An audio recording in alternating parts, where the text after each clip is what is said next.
오늘 본문의 이야기는 여러분들 잘 아시는 룻의 이야기죠. 룻이 어떤 여인입니까? 효녀의 효부의 표상이죠. 룻은 혼자 된 시어머니를 돌보기 위해 고향을 버렸습니다. 자신의 나라 모압을 버리고 유대 땅 이스라엘로 왔습니다. 그리고 룻은 재혼할 기회를 버렸습니다. 룻은 결혼해서 애가 없었어요. 그러면 고향으로 가서 재혼을 해도 됩니다. 그런데 재혼할 기회를 버리고 시어머니를 섬기러 왔어요. 룻은 고향이나 재혼의 기회만 버린 것이 아니라 자신이 섬기는 신까지 버렸습니다. 자신이 섬기는 신을 버리고 하나님을 섬기게 된 것입니다. 이렇게 룻은 그냥 단순히 자기 형편 내에서만 최선을 다한 것이 아니라 자신의 형편을 넘어서서 할 수 없는 지경까지 최선을 다해서 했더니 하나님이 룻이 할 수 있게끔 하시고 더 큰 복을 주셨다라는 것입니다. 그러므로 우리들도 무언가를 할 때에 내가 할 수 있다 없다 이거를 먼저 생각하지 말고 내가 해야 될 일에 대한 목표를 먼저 생각하는 것이 중요합니다. 이 일이 해야 될 일이면 되어지게 되어 있습니다. 우리가 그런 말 있지 않습니까? 자식은 지 먹을 복은 다 가지고 태어난다고. 마찬가지로 이 세상에 모든 일은 되게끔 되어져 있는 거예요. 제가 유튜브에서 본 내용입니다. 어떤 문제가 생겼어요. 그러면 사람들은 그 문제의 원인을 자꾸 찾습니다. 이게 누구 탓이냐 하는 거죠. 이게 이 사람 탓이냐 저 사람 탓이냐 남편 탓이냐 아내 탓이냐. 그러면은 배가 산으로 간다. 문제는 해결이 안 되고 사람 사이만 나빠진다라는 거죠. 그런데 그 인터넷에서 유튜브에서 본 영상 중에 이런 말을 해요. 문제가 생기면 이렇게 생각을 하는 거예요. 처음이 있으면 끝이 있다라는 거죠. 그러니까 문제는 반드시 끝난다라는 거예요. 그러니까 이 문제의 시작이 누구로부터 됐느냐를 따지지 말고 어떻게 언제 끝낼 건가를 생각하면 오히려 문제는 빨리 끝나고 사람 사이는 멀어지지 않는다. 맞는 말인 것 같아요. 오늘 룻은 이제 문제가 일어났잖아요. 남자들이 씨가 말랐잖아요. 시아버지 돌아가시고 남편 그리고 시동생인지 모르겠지만은 그 형제간들 다 죽고 그러니까는 이제 아내들만 남았단 말이에요. 이런 상황에서 보통 사람들은 원인을 남 탓을 한다 이 말입니다. 그러면 그 문제는 해결이 안 된다라는 거죠. 그리고 내가 할 수 없다라고 생각을 딱 해버리면 할 수 없는 거예요. 내가 나를 안 믿는데 누가 나를 믿어주겠습니까? 여러분, 내가 나를 믿지 않는데 내가 할 수 없다고 하는데 할 수 있겠어요? 할 수 없는 거예요. 내가 나를 믿어주고 내가 나를 괜찮다고 하고 조금 여유가 있으면 남도 믿어주고 남도 괜찮다고 하는 거예요. 그러면 사람 사이도 좋아지고 문제도 해결되는 거예요. 룻은 남자들이 다 씨가 말라버린 이 상황에서 이게 남자들 탓이냐 시어머니 탓이냐 내 탓이냐 남 탓을 하지 않았고 이 문제를 어떻게든지 끝을 봐야 된다 생각을 했어요. 근데 그 끝을 보려니까 도저히 어머니를 혼자 보내서는 안 될 것 같다는 거예요. 근데 내가 어머니를 따라가면 고향도 떠나가야 되고 재혼도 못하고 내가 믿는 신도 못 섬기지만 어떻게 될지 모르지만 이 고난의 끝을 봐야 되겠기에 룻은 어머니를 따라갔다 이 말입니다. 그 결과 룻은 재혼도 했고 자녀도 낳았고 그 인생이 어머니도 도와주고 다 좋아졌다 이 말입니다. 오늘 이 자리에 계신 저와 여러분 문제가 없는 사람이 없습니다. 근데 그 문제를 만났을 때 원인을 찾자고 들면은 사람 사이만 나빠지게 되어 있습니다. 원인을 찾지 마시고 이 문제는 반드시 끝나게 되어 있다. 그러므로 우리가 이거를 어떻게 끝낼 것인지를 함께 의논하시는 게 좋아요. 그리고 의논하면서 내가 할 수 없다고 하지 마세요. 내가 할 수 없으면 저 사람도 못하는 거예요. 남편이 못하면 아내도 못하는 거예요. 아무도 못한다는 뜻이 되는 거예요. 나는 못해요. 이런 말 하지 마세요. 나는 못해요 하지 말고 내가 이거는 할게요. 이렇게 하세요. 여보, 내가 이 정도 할게. 아내한테도, 남편한테도, 아이들한테도 아빠가, 엄마가 이렇게 할게. 너희들도 이렇게 해주지 않겠니? 그러면 애들이 합니다. 근데 아빠는 못한다. 엄마는 못한다. 너희들이 해라. 그럼 애들도 못한다 그래요. 룻은 문제가 생겼을 때 원인을 시아버지나 남편들이나 시어머니에게 두지 않고 원인을 찾지 않고 이것의 결과를 찾기 위해서 애를 썼고요. 자기가 못한다고 생각하지 않고 할 수 있는 한 최선을 다했어요. 그런데 이 룻이 결정적인 실수를 합니다. 어떤 실수를 합니까? 자칫 잘못하면 음탕한 여인으로 몰릴 뻔한 거예요. 지금까지 속이 시커먼 여인으로 몰릴 뻔한 거예요. 왜? 룻이요, 밤에 몰래 부자 보아스의 발밑에 누워 있었기 때문입니다. 보아스가 깜짝 놀라 깼습니다. 그런데 발밑에 여자가 누워 있는 거예요. 부르지도 않았고 아무런 의도가 없는데 여자가 누워 있어서 저는 당신의 계집종이오니 당신 뜻대로 하세요. 이러는 거예요. 자, 오해하기 딱 좋죠. 그리고 보아스는 자기가 손해보지 않기 위해서, 자기가 오해 사지 않기 위해서라도 내가 사람을 잘못 봤네. 룻, 너 시어머니 모시고 와가지고 시어머니 섬긴다고 열심히 일하고 그렇게 하는 거 보고 내가 널 귀여워해주고 너를 잘 대해주었는데 너 기껏 이거밖에 안 돼? 너 이런 여자였어? 너 배운 게 없구나? 너 당장 내일 마을에서 재판받을 줄 알아. 이래도 될 일이에요. 보아스가 그렇게 해도 룻은 할 말이 없는 얘기입니다. 그런데 보아스는 그렇게 하지를 않았다라는 거예요. 이 문제의 원인을 찾으려고 들지도 않았고 이 문제를 확대하려고도 하지 않고 어떻게 했다? 스무스 오버 했다 이 말이에요. 룻이 어떤 문제를 일으켰느냐? 두 가지 문제를 일으켰습니다. 첫 번째는 몰랐어요, 룻이. 룻은 고엘 제도와 수온 제도를 헷갈린 거예요. 그거는 자기 시어머니 때문이죠. 시어머니가 뭐라고 그랬습니까? 우리 유대 민족의 전통에 그 동생의 또는 형제 집안의 재산을 형이나 또는 집안에서 찾아주는 전통이 있어. 그걸 고엘이라고 해. 네가 그 보아스가 우리 애랑 가까운 친척이니까 그렇게 하면 도와줄 거야. 그러니까 나오미가 잘못 가르쳐 준 거죠. 근데 이 고엘이라는 거는요, 그렇게 혼인을 해서 돌려주는 게 아니에요. 근데 이 나오미가 수온 제도랑 고엘 제도를 헷갈린 거죠. 그래서 이 룻이 보아스에 첩이 가지고 결혼을 해야만 재산을 찾을 수 있는 거로 착각하는 거예요. 수온 제도라는 게 뭡니까? 형이 죽었을 때 그 동생이 그러니까 형수하고 잠자리를 해서 애를 낳아주는 게 수온 제도 아닙니까? 그러니까 이 나오미가 고엘과 수온 제도를 착각해서 룻에게 그렇게 가르쳐 준 거예요. 룻은 시어머니 말만 듣고 지금 괜한 오해를 살 일을 벌인 것이죠. 또 한 가지 룻의 실수가 뭐냐? 고엘 제도는요, 밤중에 하는 게 아닙니다.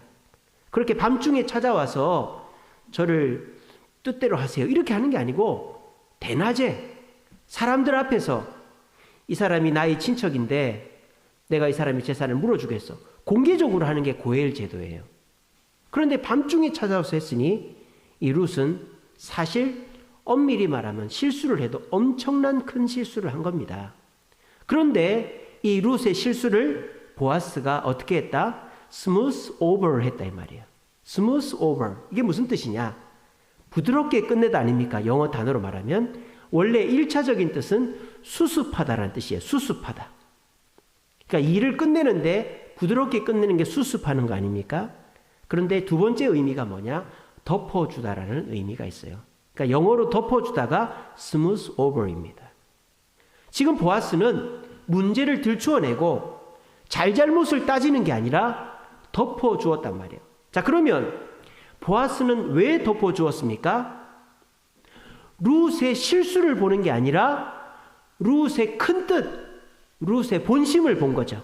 보아스는 알았던 것입니다. 룻이 음욕에 불타서 룻이 보아스의 재산이 탐나서 룻이 보아스의 첩이 되기 위해서 그 밤중에 찾아온 게 아니라는 것을 보아스는 알았어요.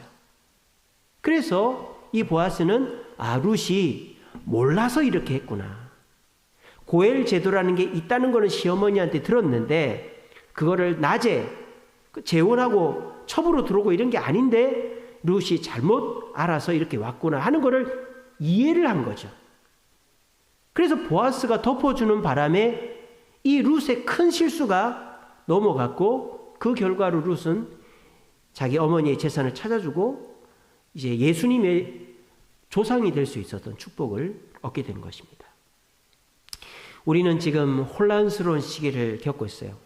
다들 안 하던 실수를 합니다.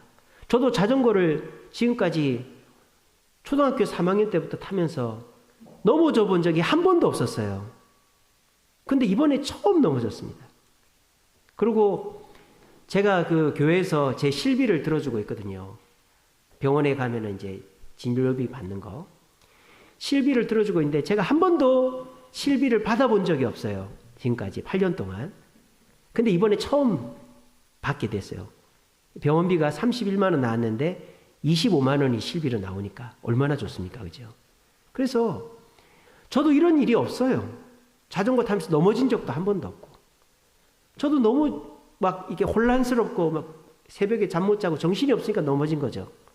그러니까 저만 그럴까요? 여러분들도 그렇잖아요. 여러분들도 안 하던 실수를 합니다. 그리고 안 하던 말도 하고 또 안 하던 짜증도 내고 그런 거를 남편도 보고 아내도 보고 친구도 보고 성도들끼리도 본단 말이에요. 그럴 때 내가 짜증이 나 있고 내가 힘드니까 그거를 덮어주기보다는 들추어내고 야단치고 판단한단 말이죠. 그러면 어떻게 돼요? 문제는 해결이 안 되고 관계만 나빠진다 이 말이에요. 그게 지금 우리나라 사회죠. 우리나라가 딱 반으로 갈라져 있잖아요. 옛날에는 서로가 서로를 위하고 칭찬하고 격려하고 그랬는데 요즘은 네 편, 내 편이 중요하죠. 이 사람이 실력이 있냐 없냐가 중요한 게 아니에요. 이 사람이 내 편이냐 아니냐. 내 편이면은 문제가 있어도 덮어주고 남의 편이면 실력이 있어도 깎아내리고 어떻게 하다가 우리나라가 이렇게 됐을까요? 살기가 팍팍하니까 힘이 드니까 사람들이 덮어주기는커녕 다 들춰내가지고 남의 편이면은 조그마한 실수도 크게 만들고 내 편이면은 아무리 큰 실수도 그럴 수 있지 뭐 이렇게 해버리면서 문제를 더 키우고 갈등을 야기하는 것이 오늘날 이 시대입니다. 우리가 어떻게 해야 될까요? 우리에게 이 보아스의 모습, 스무스 오버, 덮어주는 지혜가 필요하다는 거예요. 우리 가정에서, 우리 직장에서, 교회에서, 우리나라가 이 덮어줌의 지혜가 있으면 갈등은 끝을 보게 될 것이고 서로의 관계는 더욱더 좋아지게 될 것입니다. 오늘 말씀 잘 들어보시고 혹시라도 한번 생각해 보세요. 어제 그리고 지난 주간에 여러분들의 가정에서 직장에서 어떠한 일들이 있었는지를 사소한 말다툼, 언성, 실수 때문에 상대를 비난하고 들추어내고 그렇게 해서 그 사람을 공격했는데 그 사람이 또 도리어 나를 공격하고 그래서 관계가 더 나빠지고 문제는 더 커지고 그런 일이 있지는 않으셨습니까?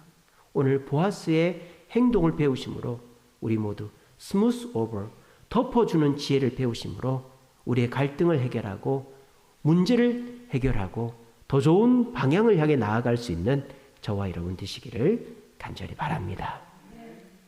자, 보아스가 어떻게 했을까요? 첫 번째로는 두려워하지 말라고 그럽니다.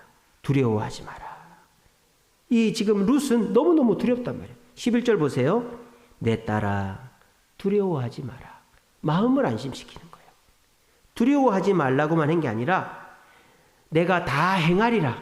그 뒤에 그렇게 돼 있죠. 11절 그 뒤에 보면 네가 말한 대로 다 하겠다. 아니 지금 룻이 말한 게 틀렸잖아요. 아니 지금 룻이 보아스랑 재혼을 하고 이렇게 아니잖아요. 그게 보아스는 부인이 있습니다. 다 하겠다 이 말이에요. 근데 이건 무슨 말입니까? 순서대로 하겠다 이 말이죠. 지금 당장 너랑 재혼하고 잠자리를 하는 게 아니라 절차에 맞춰 하겠다. 다 하겠다. 그리고 룻을 띄워줍니다. 뭐라고 합니까? 11절 끝에 보십시오. 네가 현숙한 여자인 줄을 성읍 사람들이 다 안다. 네가 지금 나한테 땀만 품고 여기 이렇게 하고 있는 거 아니라는 거 나도 알고 사람도 안다. 그러니까 룻이 괜히 자괴감 느끼지 않게끔 해준 거죠. 얼마나 부드럽습니까? 그죠? 얼마나 이 보아스가 이 문제를 바르게 접근했습니까? 왜?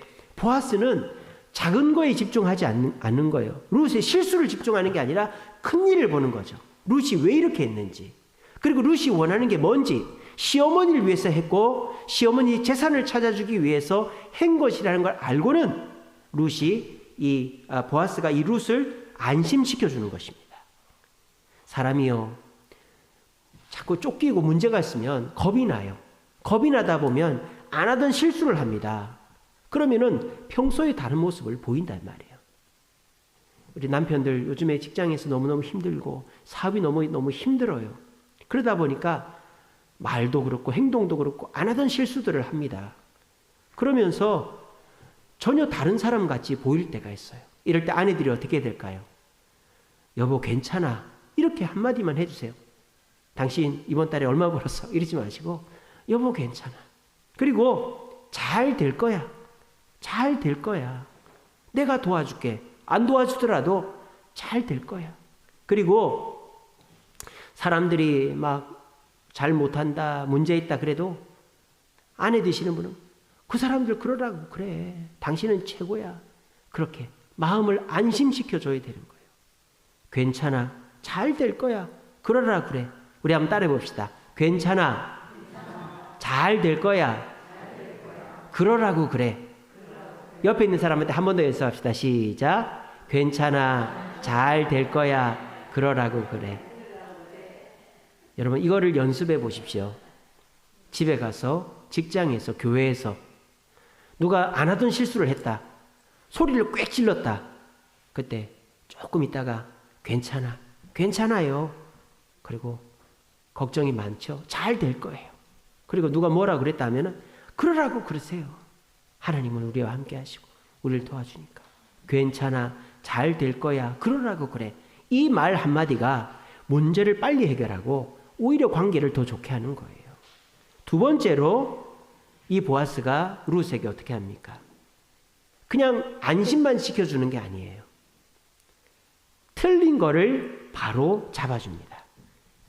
기업 물은다라는 것이 어떤 것인가를 얘기합니다.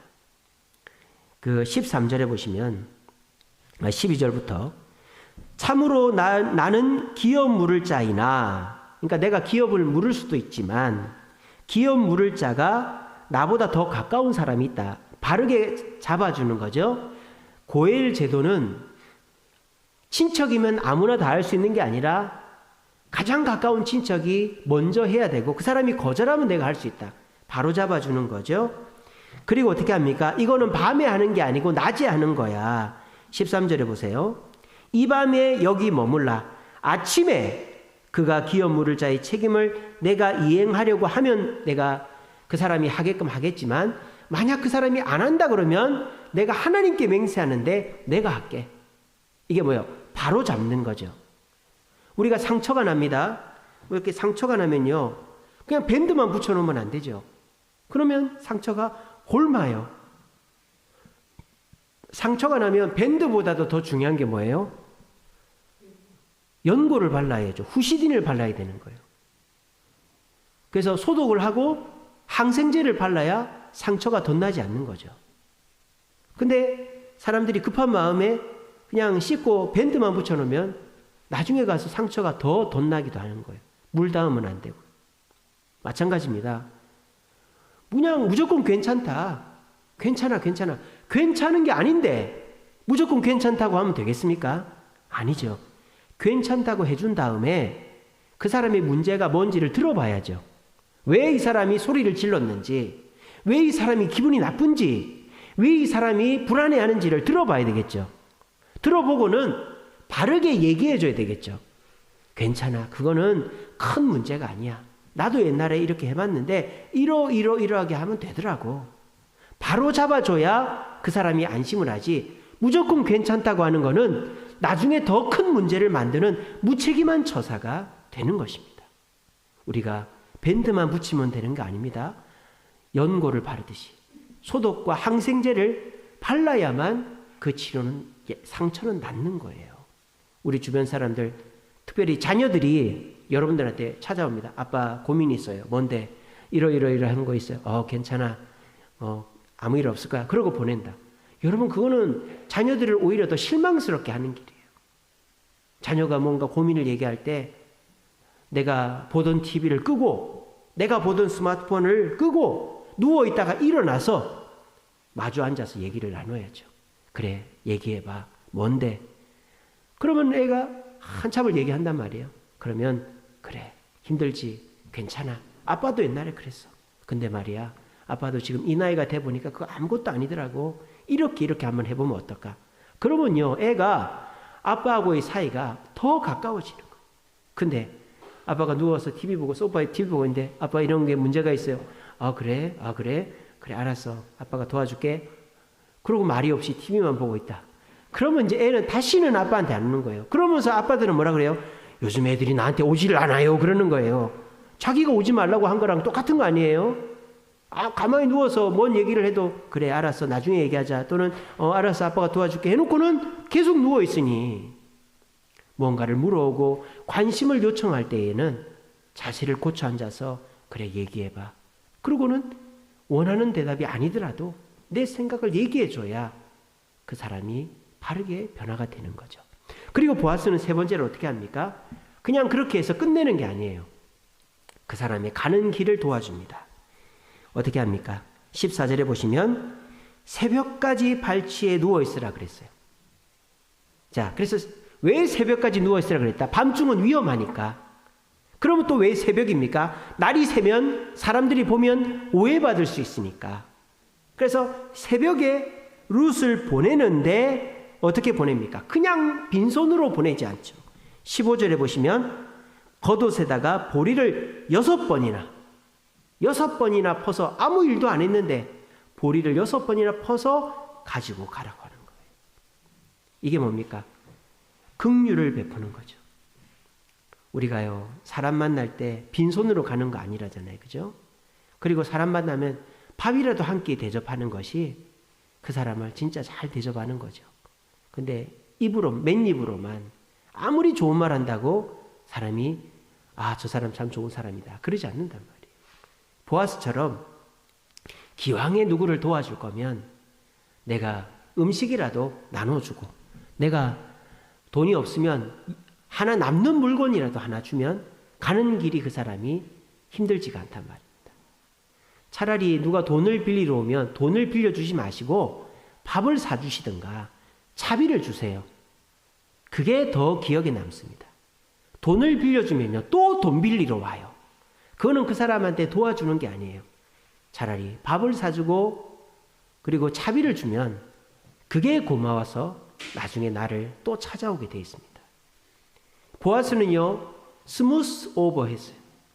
룻을 간음이, 그러니까 음심이 가득 찬 여인으로 얘기해도 아무 말을 할 것이 없는 상황인데도 불구하고 룻은 그 상황에서 이 룻이 왜 이렇게 했는가 큰 것을 보면서 부드럽게 넘어갔다 이 말입니다.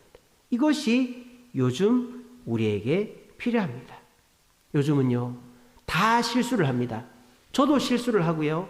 여기 앉아 계신 분들 다 말실수, 또 행동에 대한 실수, 일하면서 실수를 해요. 근데 요즘은 다 지적하는 사람만 있어. 지적하는 사람만. 누가 이랬다, 누가 저랬다. 그러니까 상처들이 다 드러나 있어요. 그러니까는 다 사람이 우스워 보여요. 초라해 보여요. 우리나라 문재인 대통령 얼마나 고생했습니까? 코로나 때 대통령 돼가지고 취임식도 못하고 대통령 된 분 아닙니까? 그래서 대통령 돼서 얼마 지나지 않아서 코로나가 터져가지고 그 고생하고 퇴임하신 분이에요. 근데 그분을 고향까지 가가지고 그렇게 해야 되겠어요? 참 못할 행동입니다. 여러분, 요즘은 사람들이 다 뭔가 문제가 있으면 들추어내고 지적하고 다 까발리고 인터넷이 있으니까는 다 드러나는 거예요. 그러니까 모든 사람이 우스워 보이는 거죠. 대통령도 우스워 보이고 새로 대통령 된 분도 우스워 보이고 옛날 대통령들은 더 우스워 보이고 여러분, 세상이 왜 이렇게 됐습니까? 선생님도 우스워 보이고 아버지도 우스워 보이고 할아버지도 우스워 보이고. 왜 이렇게 됐어요? 덮어주는 사람이 없기 때문이에요. 다 들추어내기만 하기 때문이에요. 여러분, 우리가 덮어주는 사람 되면 안 될까요? 제가 덮어주겠습니다. 여러분들도 좀 덮어주는 사람 되세요. 오늘 이 설교를 들으신 저와 여러분들이 집에 가서 덮어주고, 직장에서 덮어주고, 교회에서 덮어주면 우리 주변 사람들은 우스운 사람 안 됩니다. 여러분, 남편 우스운 사람 만들고 싶습니까? 아내 우스운 사람 만들고 싶습니까? 자녀들 우스운 사람 만들고 싶습니까? 우리 교회 성도들 우스운 사람 만들고 싶습니까? 아니지 않습니까? 그런데 왜 우스운 사람을 만들고 있습니까? 나도 모르는 사이에 그러는 거예요. 세상 사람들이 그렇게 하니까 다 들추어내니까. 여러분, 그렇게 하지 마세요. 오늘 이 시간 이 말씀 듣기 전까지는 그렇게 했다 손치더라도 지금부터는 그렇게 하지 마시고 우리 다 덮어주는 밴드와 같은 사람이 됩시다. 내 남편, 내 아내, 내 자녀, 내 가족이에요. 우리 성도들 내 성도예요. 내 남편이 부끄러우면 나도 부끄러운 거예요. 내 애들이 부끄러우면 나도 부끄러운 거예요. 우리 교회가 부끄러우면 나도 부끄러운 거예요. 그런데 그걸 왜 그렇게 다 드러내란 말입니까? 우리 문재인 대통령이 부끄러우면 우리나라가 부끄러운 거예요. 윤석열 대통령이 부끄러우면 내가 부끄러운 거예요. 근데 왜 대통령 욕을 그렇게 합니까? 덮어주고 기도해 줘야죠.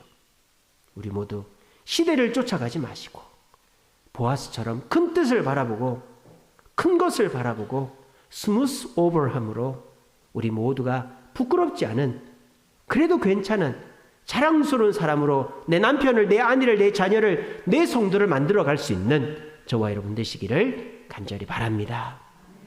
말씀을 맺겠습니다. 마태복음 7장 2절 말씀에 이런 말씀이 있습니다.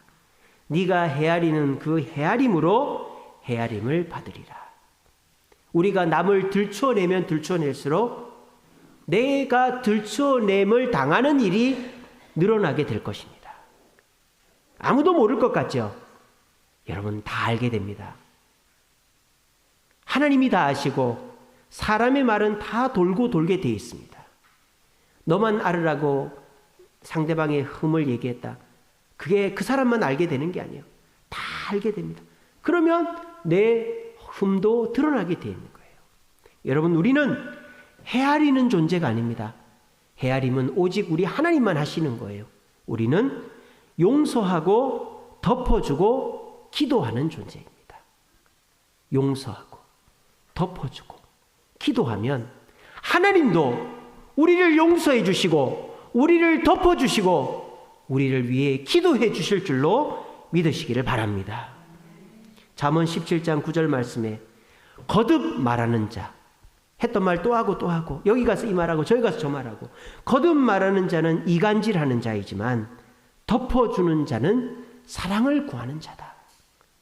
남편의 허물, 아내의 허물, 자녀의 허물, 이웃의, 직장의, 나라의, 국회의원의, 대통령의, 성도들의 허물을 덮어주면 사랑이 넘쳐나게 된다. 여러분, 이것은 하나님의 말씀이고 성경의 진리입니다. 덮어주는 사람이 없어요. 다 들춰내기만 해요. 그런데 우리가 먼저 덮어줍시다. 그러면 하나님께서 우리를 덮어주실 것입니다. 하나님께서 우리를 부끄럽지 않게 하실 것입니다. 사람들이 볼 때 저 사람 분명히 문제가 있는데 해도 하나님이 감춰주시면 우리는 부끄러운 사람 안 될 것입니다. 그렇게 하나님이 감춰주심을 받아서 우리 모두, 그래, 내가 덮어주었더니 하나님이 나를 감춰주시네. 내가 내 남편을, 내 아내를, 내 자녀를, 내 이웃을, 내 성도를 덮어주어야지. 그러므로 스무스 오버, 부드럽게 넘어가는, 덮어주는 우리 가정, 우리 직장, 우리 교회를 만들어 문제가 빨리 해결되어지고 사람과의 관계가 더욱더 돈독해지는 저와 여러분들의 공동체가 되기를 간절히 바랍니다. 우리 찬양하겠습니다.